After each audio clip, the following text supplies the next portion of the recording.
We've spent centuries trying to make life easier for ourselves, trying to achieve the same outcome with less effort, and swimming is no different.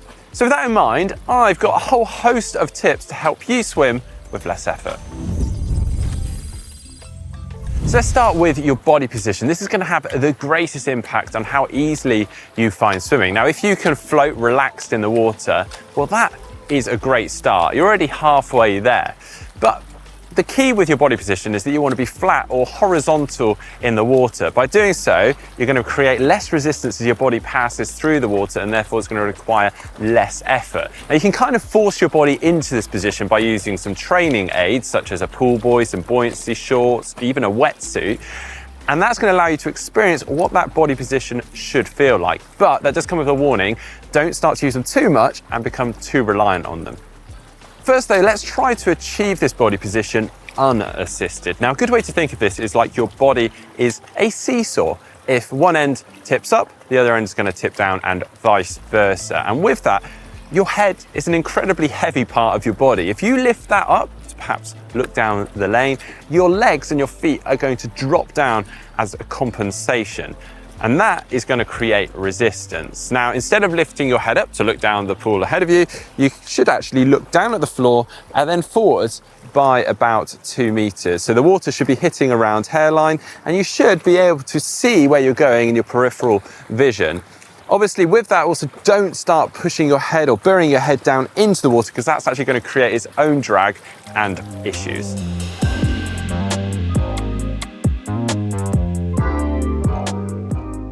Now, if keeping your legs close to the surface of the water is what you want to do to achieve a good body position, well, you might be mistaken for thinking, well, I'll just kick harder. And whilst you might be right to a degree, it's not a very economic or efficient way of achieving that. You're going to find that obviously incredibly taxing, and of course, it's going to be really tiring for your legs. Now, the key is to keep the leg movement small, so you're never kicking too deep or dropping the legs too much. And you also want to think about the rhythm and the strength of your kick. Say, for instance, you're swimming at a nice easy pace, or you're doing some long distance swimming. You probably want to look for around a 2-beat kick. That means 2 kicks to every full arm rotation. That's a nice, well-paced kick for the intensity of swimming that you're going for. Also, in terms of the movement, you want to make sure that the kick is coming from the hips, not the knees. Whilst you should have a soft bend in the knee, it should be coming from the hips. So using the glute muscles to pull up and kicking down. And of course, nice floppy ankles. Now, once you've got your body position sorted and a nice relaxed leg kick, now it's time to move on to rotation. Now, for this, you want to imagine a rod running down through your body from your head down to your toes. This is the axis in which we're rotating the body around. And when we rotate, everything moves in sync. Our shoulders and our hips at once. And to do that, you want to make sure that your trunk is engaged to do that. Now, the benefit of rotating is that we're engaging these big lat and back muscles. You're starting to add a bit more power to the stroke, and also distributing the workload across more muscles. So more efficient and economic style of swimming. Now, a good way of practicing this is with something I call the torpedo drill. So you're going to eliminate the arms, going to put them down by our sides. I'd advise putting fins on for this just to make things easier. And you're going to push off the wall, and you're going to do 6 kicks on your front with your face down in the water. And then, with everything in sync, you're going to rotate around and carry on kicking 6 kicks to the side whilst having a nice breath. And then rotate, 6 kicks to the front, and then rotate, 6 kicks to the side. And just keep doing that all the way down the length.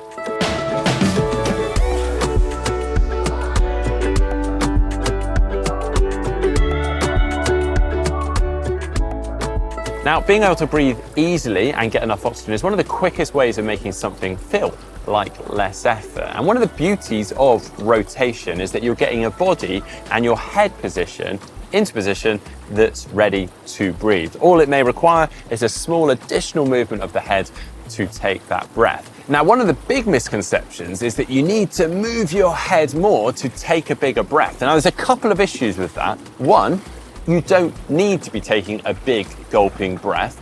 And secondly, by moving your head more, that is going to affect your body position as we discussed earlier. Instead, what you want to be doing is actually imagining that you're just looking to either side of the pool. Or you can imagine one goggle lens in the water, one goggle lens out. Now you might be thinking, but that sounds like my mouth is going to be in the water. Well, what happens is the top of your head almost creates a bow wave, and then a bit of a cavity appears around your mouth, so then you can breathe.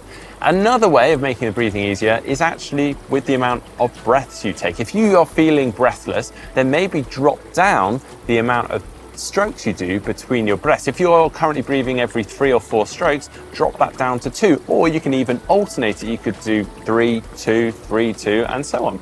Also, it's worth pointing out that by holding your breath while swimming, that can actually affect you in a few ways. It can create a lot of tension in your upper body and limit your movement. It can create a lot of buoyancy in the upper body, which can then end up affecting your body position and dropping your legs. And also by holding your breath, it can create a sense of breathlessness. So instead, you want to trickle your breath out as soon as you've taken the breath through until the next breath.